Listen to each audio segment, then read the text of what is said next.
때로는 우리가 좀 성경을 좀 읽어봐야지 이렇게 생각하고 신약 성경을 펼쳤다가 이 족보가 쭉 나오잖아요. 누가 누구를 낳고 누가 누구를 낳고 이게 아주 초반부터 좀 지루한 그런 느낌을 주는 그런 내용이 마태복음 1장 1절에 펼쳐집니다.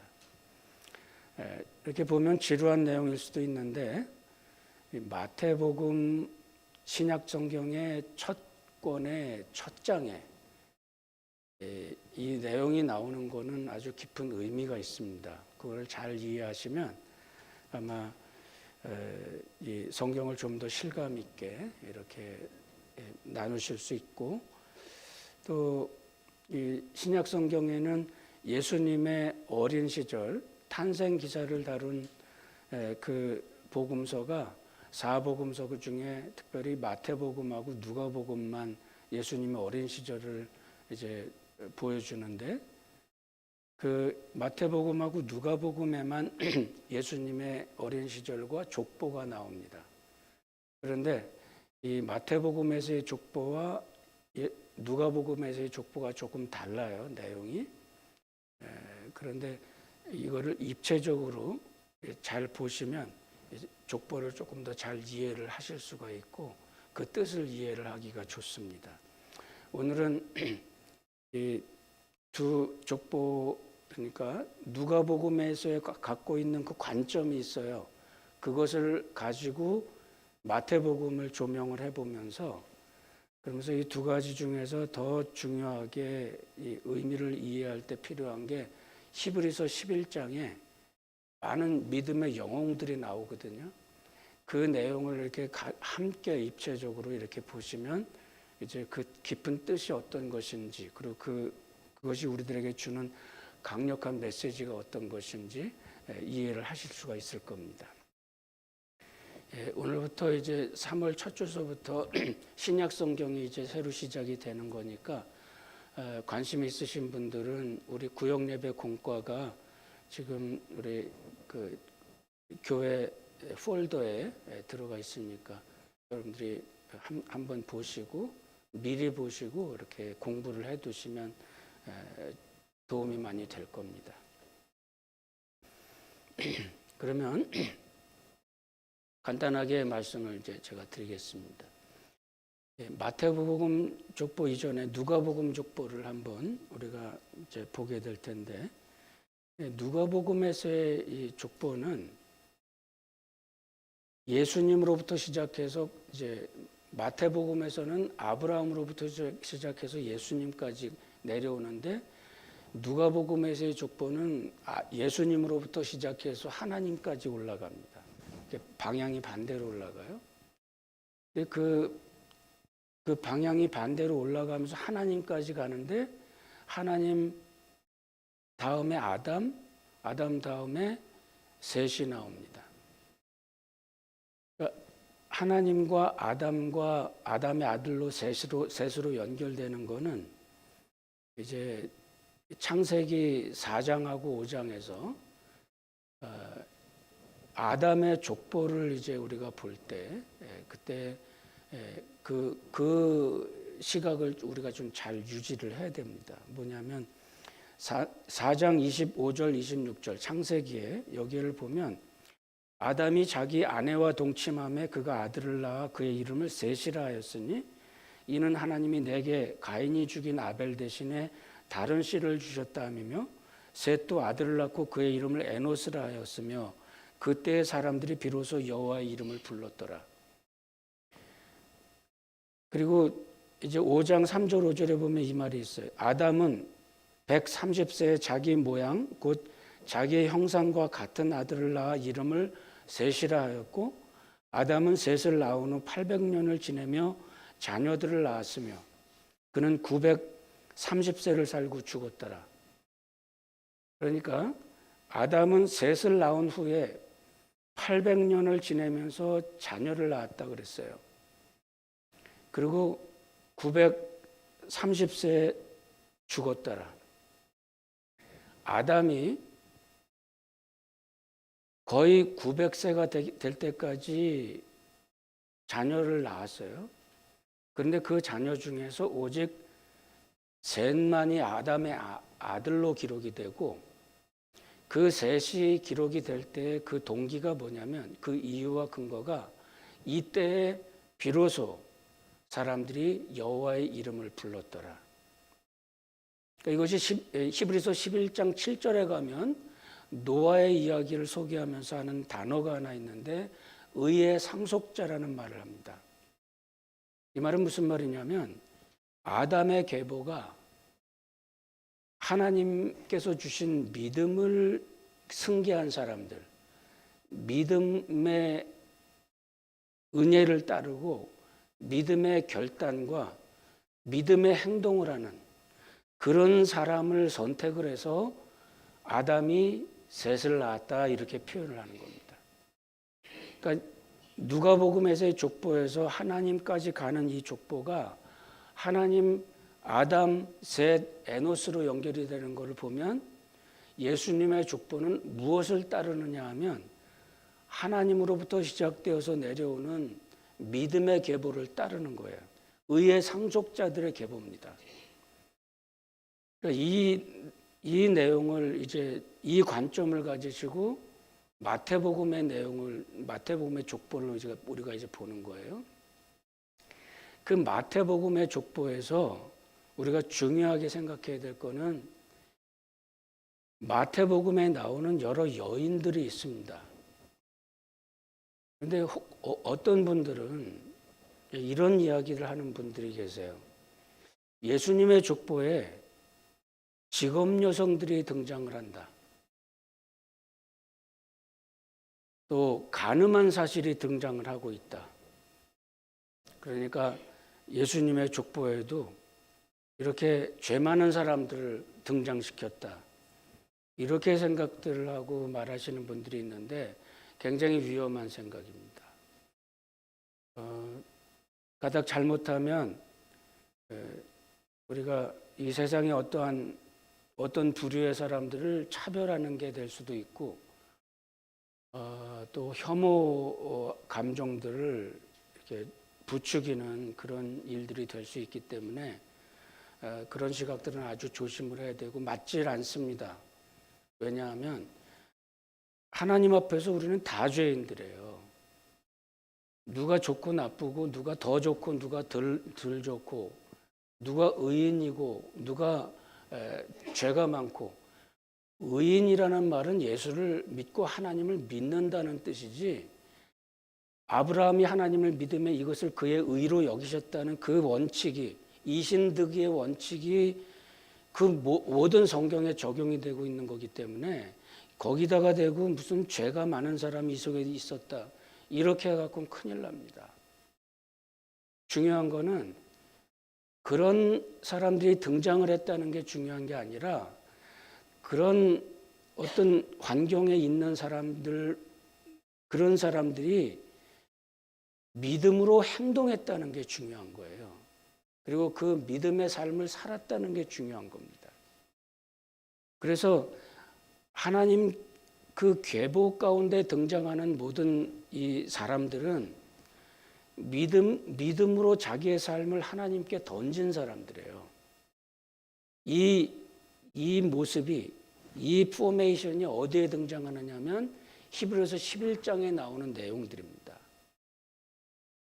그 모습을 기억하고 그 관점을 잘 기억하면서 이 계보의 내용들이 믿음의 삶을 살았던, 자기의 어떤 신앙을 가지고 정말 불투명한 미래를 향해서 자기의 믿음으로 자기의 삶을 하나님께 던진 사람들이에요. 믿음의 영웅들입니다. 그런 사람들의 계보를 기록을 하면서 마태는 14대 3번을 기록을 하는데, 세 묶음이죠. 세 묶음을 기록하는데 14이라는 단어가 뭘까? 이거는 14이 아니라 일곱을 둘로 묶었다 생각하시면 돼요. 그러니까 7의 묶음이 6개가 진행이 되는데 7의 묶음이 6이 진행이 되었다, 이 말은 이 히브리 사람들의 이 관점에서는 어떤 뜻이냐면 어떤 하나님의 완벽한 율법이 6번 진행이 됐다. 이러면 이제 마지막 남은 7번째는 최종적인 완성이 올 것이다. 이런 뜻입니다.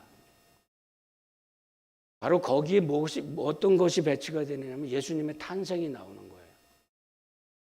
예수님의 탄생은 이 모든 역사의 모든 일들을 통틀어서 믿음의 계보를 지켜왔던 악한 이 세상 속에서 믿음의 삶을 살고자 자기의 삶을 하나님께 내던졌던 그런 사람들이 끌어왔던 그 하나님의 약속과 은혜와 하나님의 소망들, 이것이 이제 최종적으로 완성된 상태로 우리에게 주어질 것이다.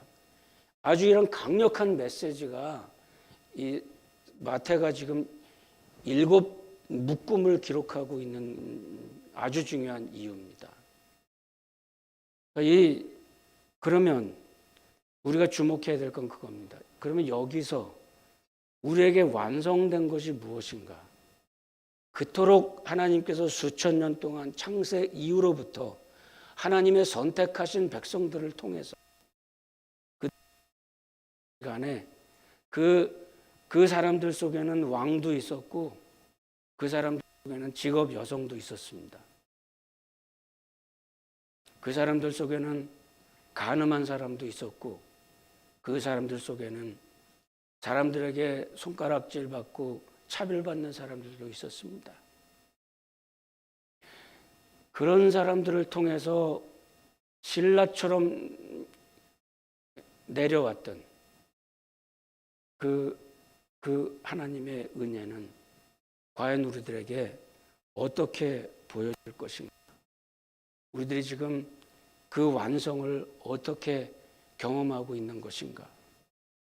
우리들에게 온 이 약속의 성취와 그 완성은 과연 어떤 뜻인가? 이것을 이제 우리가 3가지로 나눠서 보는데, 아까 말씀드린 대로 14세 묶음이 하나의 묶음이라고 그랬죠. 첫 번째 묶음은 아브라함으로부터 시작합니다. 아브라함으로부터 시작된 그 첫 번째 묶음이 갖고 있는 메시지는 하나님께서 아브라함에게 주신 약속이에요. 복의 근원이 되는 겁니다. 너로 인해 모든 족속이 복을 받을 것이다. 그 복은 과연 뭔가? 그 복이 이제 하나님 예수 그리스도 메시아를 통해서 우리에게 완성이 됐어요. 우리에게 완성된 이 복음이 어떤 것인가? 아브라함에게 약속하신 복입니다. 두 번째는 다윗으로부터 시작하는 14이라는 묶음인데, 다윗으로 시작한 것은 뭐냐면 하나님의 왕권입니다. 사실 객관적으로 보면 다윗은 위대한 왕이기는 했지만 아주 수많은 고초를 겪은 왕이었습니다. 그리고 그가 이루었던 그 이스라엘의 전성기에 그것을 누렸던 솔로몬 왕은 이스라엘의 전성기를 만들기는 했지만은 객관적으로 볼 때 세계를 제패한 대제국의 제왕은 아니었어요. 팔레스타인의 한 국가와 한 왕국의 전성시대를 이루었지만 세계적으로 봤을 땐 그 솔로몬의 왕국이 그다지 큰 영향을 주는 그런 나라는 아니었습니다. 다윗의 왕국이 보여주는 그 모습은 뭐냐면 하나님께서 이 땅에서 하나님의 왕권을 가지고 이 땅을 다스리게 될 하나님 나라의 킹덤 오브 갓, 하나님 나라의 그 왕권, 주권, 이것이 이제 하나님의 백성들과 함께 길이 다스리게 될 하나님께서 하나님의 백성들과 함께 영원히 이 앞으로의 미래의 세계에 하나님의 영적 세계에 완전한 통치를 이루어갈 그것을 모형으로 보여주는 겁니다. 그 왕권이 우리 예수 그리스도를 통해서 우리의 삶에 이루어졌다는 말입니다. 이제 우리가 그것이 무엇인지를 알아야 돼요. 내가 예수를 믿고 내가 갖고 있는 왕권이라는 것이 도대체 무엇인가? 세 번째는 바벨론 유배로부터 시작되는 14대입니다. 바벨론 포로로 끌려갔다가 포로 생활을 하고 돌아오죠. 돌아와서 이제는 우리가 고향으로 돌아왔어. 이제는 이방 통치로부터 완전히 벗어났어. 그거 아닙니다, 여러분. 바벨론에서 돌아와서 성전을 재건하고 성벽을 재건했지만 제가 일전에 말씀드린 대로 그거는 그 바벨론 제국의 왕이 허락한 그 권한 아래서 그 호의 가운데 했던 일들이었어요. 그들은 아직 그 지도자들은 그 제국의 신하들이었고 거기에서 포로 생활을 하다가 돌아온 백성들조차도 아직은 그 제국의 왕권 가운데 컨트롤을 받고 있는 사람들이었습니다. 그들은 돌아오긴 했지만 아직은 유배 생활 속에 있는, 아직은 깊은 착취와 고통 속에서 헤어나오질 못하고 있는 그런 모습들이었어요. 마치 지금 우리의 모습을 돌이켜본다면 예수를 믿고 났는데 왜 아직도 이렇게 힘든가? 천국은 도대체 언제나 가야 되는가? 예수를 믿고 주님 앞에 나왔는데 하나님의 승리라는 건 도대체 언제 나에게 올 건가? 아주 깊은 고뇌와 슬픔이 때로는 우리를 찾아올 수도 있습니다. 예수를 믿고 났는데 왜 병은 나에게 오는 것이며 예수를 믿고 났는데 왜 경제생활은 이렇게 도대체 어려운 것인가? 예수를 믿고 하나님을 열심히 섬겼는데 조상 때부터 내가 하나님을 섬긴 가정에서 모태로부터 뱃속부터 예수를 믿고 그러고 나왔는데 나의 생애는 왜 이렇게 힘들고 어려운가? 결혼 생활은 왜 이렇게 힘들고 내 직장 생활은 왜 이렇게 어려운가? 사업은 왜 이렇게 도대체 마음대로 뻗어나가지 못하고 왜 도대체 이런 것인가?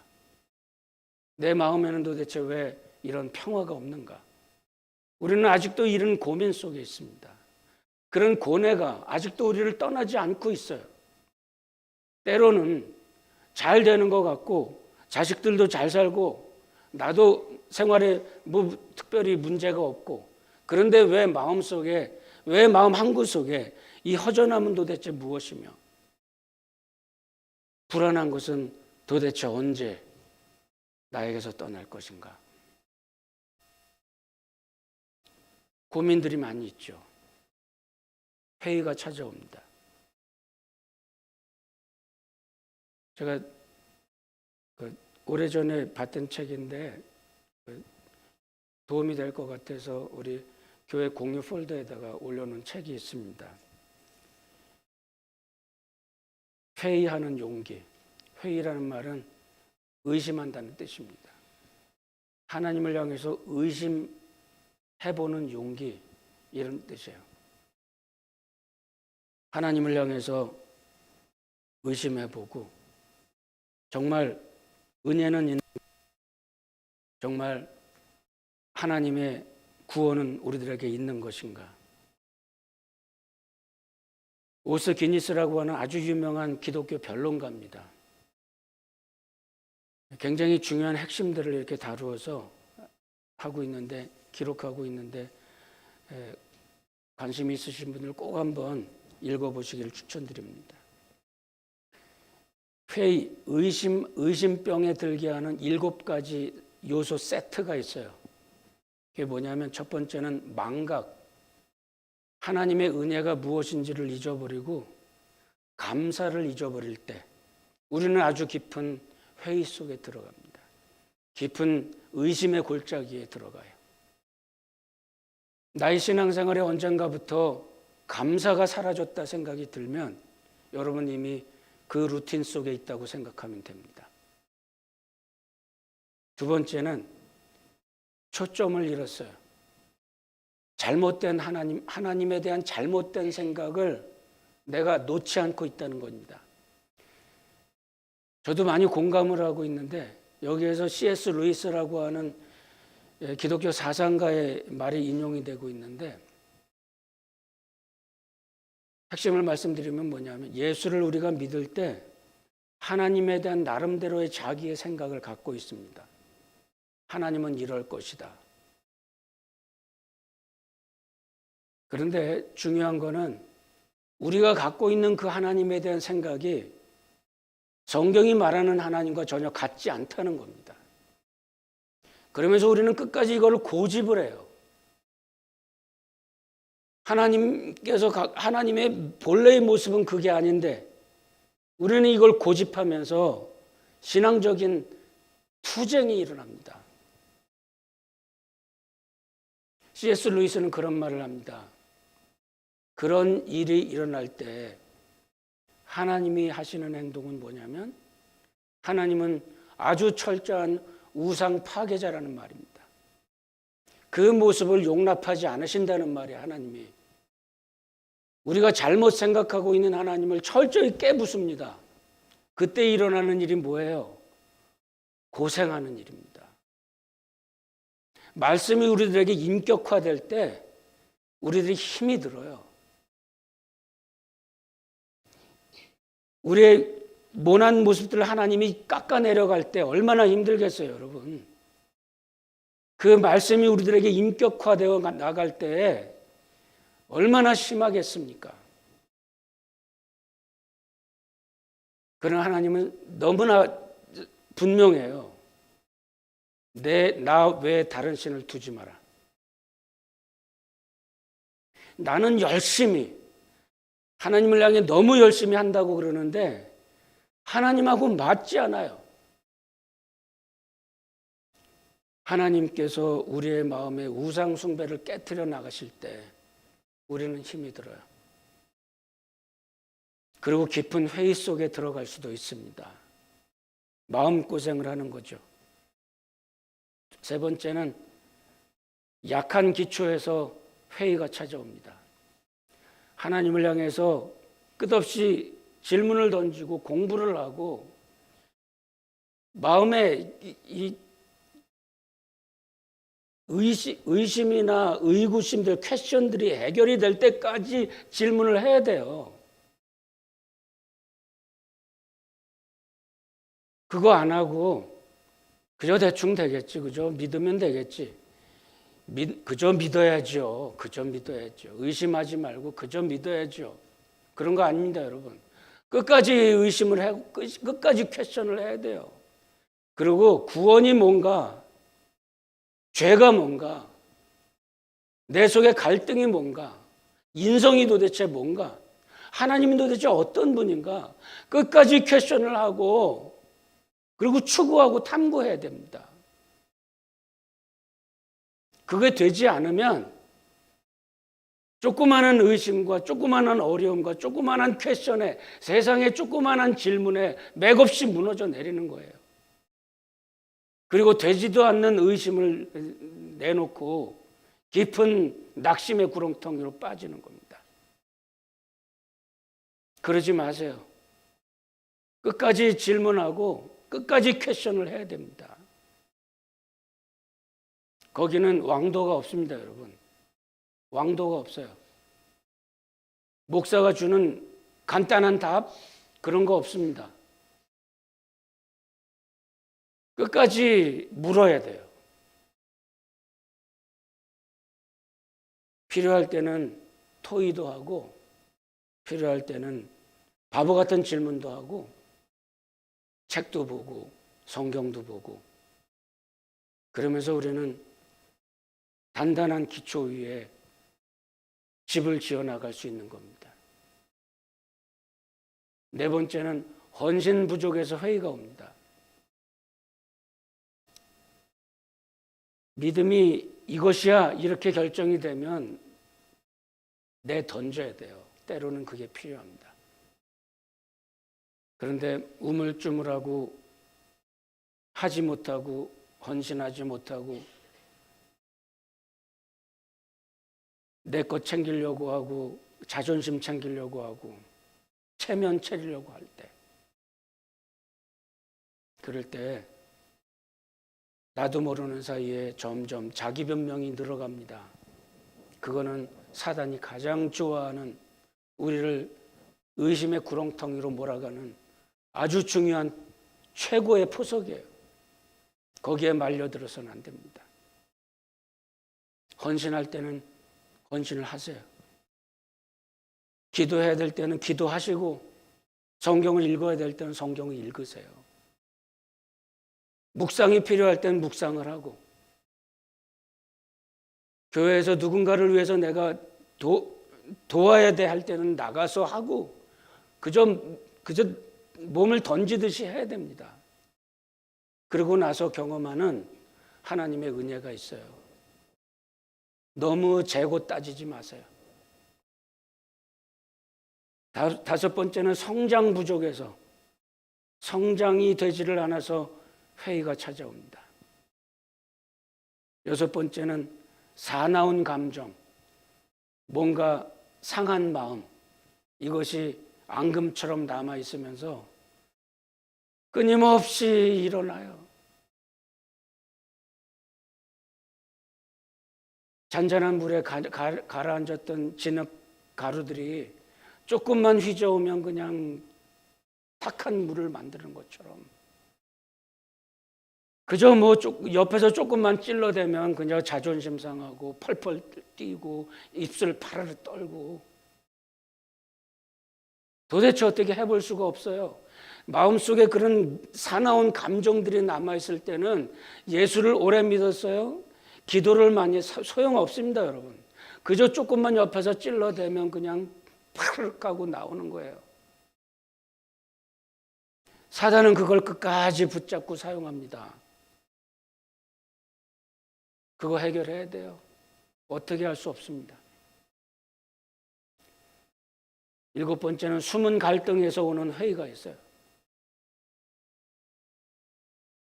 뭔가 숨어있는 어떤 것들, 내가 하나님 앞에, 사람들 앞에 내놓지 못한 어떤 일들, 갈등들, 그러면 자기 합리화가 끝없이 일어납니다. 우리가 절망의 늪에 빠지기 쉬운 그런 요소들이에요. 이 일곱 가지 세트를 지나고 나면 두 가지 더 있는데, 뭐냐면 우리 자신을 괴롭히는 질문이 있습니다. 주님, 왜 그래요? 궁금증에서 오는 회의가 있고, 주님, 내가 언제까지 기다려야 돼요?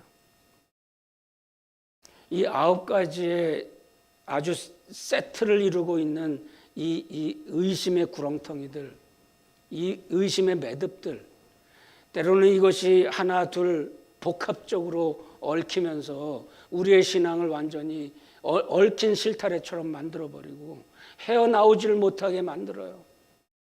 주일날마다 교회에 와서 예배는 드리는데 왜 이렇게 공허한 걸까? 여러분, 답변은 그거 하나입니다. 여기 이 마태복음의 족보에 나오고 있는 사람들처럼 그냥 한번 던져보세요. 그저 여러분들 하나님의 품 안에 그저 맡기는 겁니다. 한번 해보세요. 순종이라는 거를 한번 해보고, 회개라는 걸 한번 해보고, 눈물이라는 거 한번 쏟아보세요. 기도라는 자리에 한번 나와서 평생 한 번만이라도 밤새워서 한번 기도해보고, 좀 내 수입이 좀 부족하다 그래도 분에 넘치는 헌금이라도 한번 해보고, 교회에서 뭔가 필요한 일이 있고 누가 필요한 일이 생기면 그저 이것저것 따지지 말고 한번 해보세요. 한번 해보라는 거예요. 그렇게 자기의 어떤 것을 뛰어넘어서 그렇게 믿음 안에서 내던지는 겁니다. 그러면 여러분, 제가 개런티 할게요. 하나님의 은혜는 마치 우리를 기다리고 있던 것처럼 여러분 그렇습니다. 그저 재고 따지고 그냥 움직이지 못하고 그러는 동안에도 하나님의 은혜는 우리를 그저 떨어지면 받으려고 이렇게 아주 그냥 대기하고 있는 듯이 하나님의 은혜가 그렇게 우리에게 찾아와요.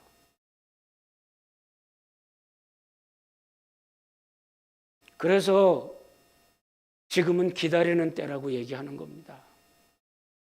아직은 심판 때는 아니에요.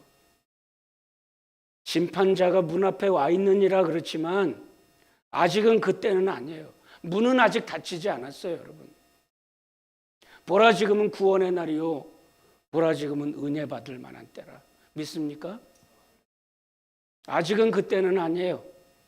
그렇지만 머지 않았어요. 지금은 기회가 있습니다. 은혜 받을 기회가 있고 지금은 하나님께서 우리들에게 주실 은혜가 있어요.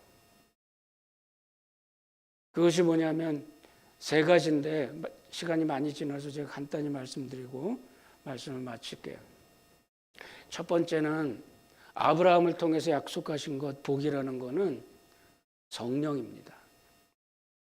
성령께서 우리들에게 오셔서 하나님의 복이 무엇인지를 열어줘요. 보게 해줍니다. 성령으로 거듭나지 아니하면 하나님 나라를 볼 수 없느니라. 성령께서 우리들에게 오셨을 때 성경은 그렇게 얘기합니다. 요한복음 16장 7절부터 15절에 보면 내가 너에게 실상을 말하노니 내가 떠나는 것이 너에게 유익이라. 떠나지 아니하면 보혜사가 너에게로 오지 않을 것이요 가면 내가 그를 너희에게 보내리니. 쭉 뒤로 가서 보면 24절에 그가 내 영광을 나타내리니 내 것을 가지고 너희에게 알리시겠습니다. 무릇 아버지께 있는 것은 다 내 것이라. 그러므로 내가 말하기를 그가 내 것을 가지고 너희에게 알리시리라. 간단히 말씀드리면 성령께서 우리들에게 오시면 어떤 분들은 뭐 매직이라도 일어나는 것처럼 생각하는데 그런 거 아닙니다, 여러분. 성령께서 오시면 하시는 일은 우리들에게 뭐 병을 고쳐주고 환상을 보여주고 방언을 하게 하고 뭐 금리빨이 생겨나게 만들어주고 우리를 막 그냥 넘어뜨려주고 그런 거 아닙니다, 여러분. 성령께서 오셔서 많은 일을 하실 수 있는 전능하신 하나님이지만 오늘 여기 성경에 보면 그가 내 영광을 드러낼 건데 내 것을 가지고 너희에게 알려주실 것이다. 내 것을 가지고 너희에게 알려주실 것이다. 이 말은 성령께서 우리들에게 오시면 예수 그리스도를 우리에게 보여주는 일을 하시는 거예요. 예수를 알게 만들어 주시는 겁니다. 예수를 알게 만들어 주신다는 이 말은 하나님에 대해서 우리가 알게 될 텐데 하나님을, 그 신비로운 하나님을 우리가 어떻게 알겠어요? 그 신비의 하나님을 우리의 생각을 뛰어넘고 이 세상을 뛰어넘고 모든 영적 세계를 뛰어넘는 전능하신 하나님을 우리가 어떻게 알겠어요?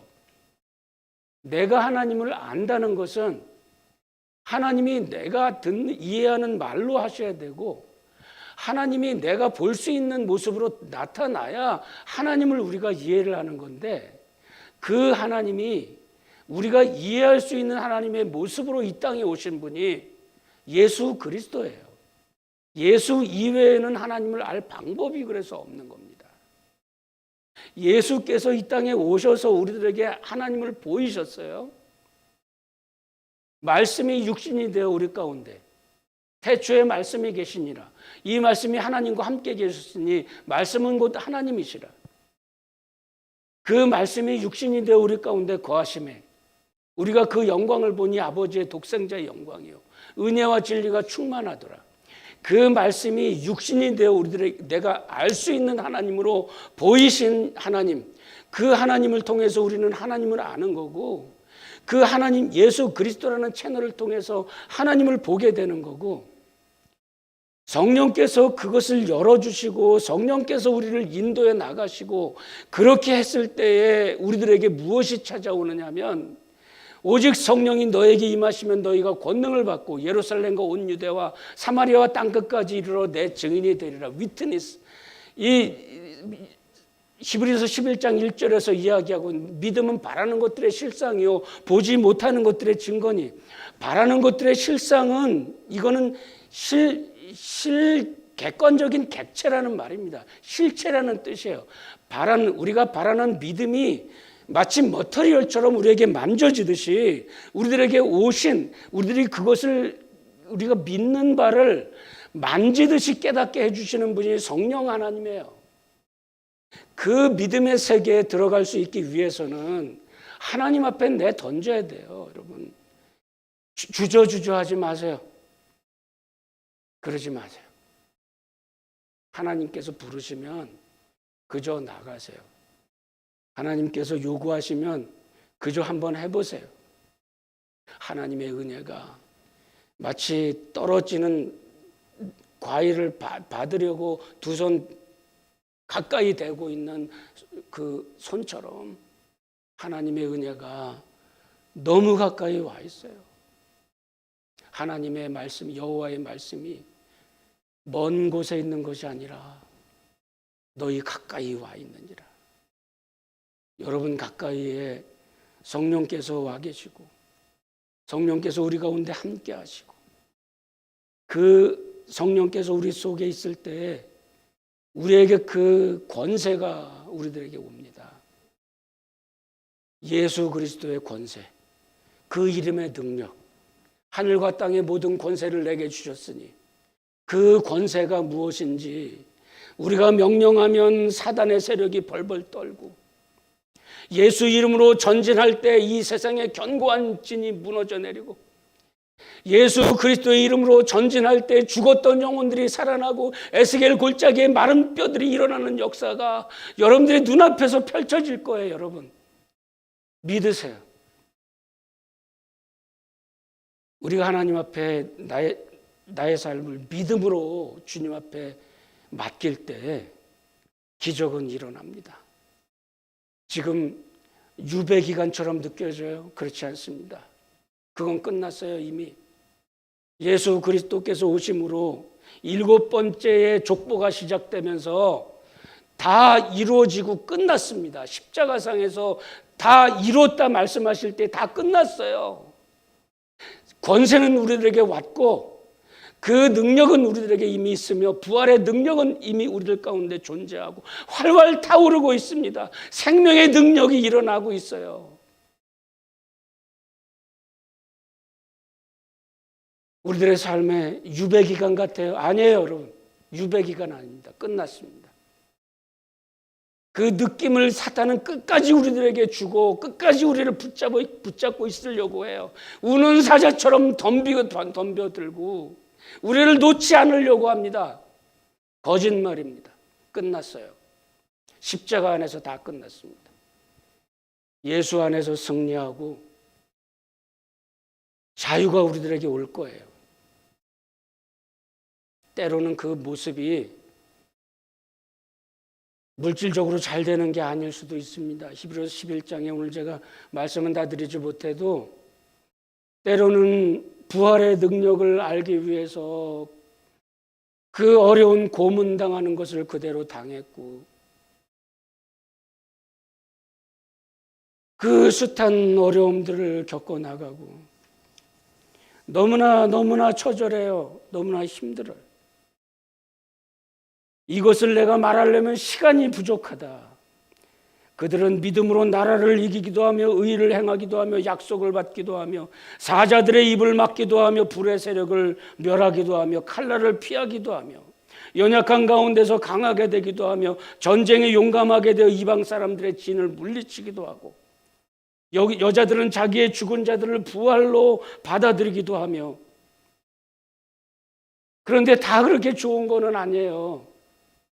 어떤 이들은 더 좋은 부활을 얻고자 하여 심한 고문을 받되 구차히 풀려나가기를 원치 않았으며, 어떤 이들은 조롱과 채찍질 뿐 아니라 결박과 옥에 갇히는 시련도 받았으며, 돌로 치는 것과 톱으로 켜린 것과 시험과 칼에 죽는 것과 양과 염소의 가죽을 입고 유리하며 궁핍과 환난과 학대를 받았으니 이런 사람은 세상이 감당할 수 없는 일. 그들이 광야와 산과 동굴과 토굴에 유리하였느니라. 다 좋은 게 아닙니다. 정말 어렵고 힘든 때도 있어요.